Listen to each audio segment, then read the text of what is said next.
I was standing in our kitchen, reheating leftover takeout, when the letter fell out of his coat pocket, one of those official, boring envelopes that usually go straight into the shredder.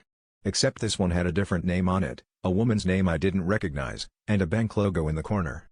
I don't know what possessed me, but I opened it.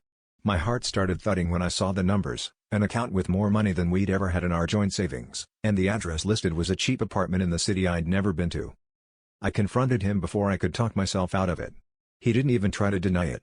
Instead, he started screaming at me for going through his things, like I was the traitor. When I pressed him, demanded to know who she was, he just laughed and said I never paid enough attention, that he'd been seeing her for months and I was too busy with my own life to notice. That stung worse than anything.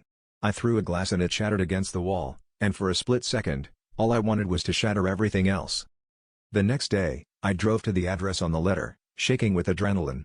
I rehearsed it as an angry speeches in my head, but when I knocked, the woman who answered barely looked old enough to rent an apartment. Her hands shook as she told me she was his sister. He'd been giving her money to get out of an abusive relationship, and didn't want me to know because he said I'd judge her. Everything spun around me. I'd been so sure he was cheating, but now I was the one who'd invaded a secret meant to protect someone. On the drive home, I realized how easy it was for me to believe the worst about the man I loved, how ready I was to burn it all down at the first sign of betrayal. I didn't trust him, but I didn't trust myself either. All that pain and suspicion had been boiling just beneath the surface, waiting for an excuse to explode. I wondered if I'd ever know the difference between paranoia and instinct, or if I'd always be running from ghosts that looked an awful lot like me.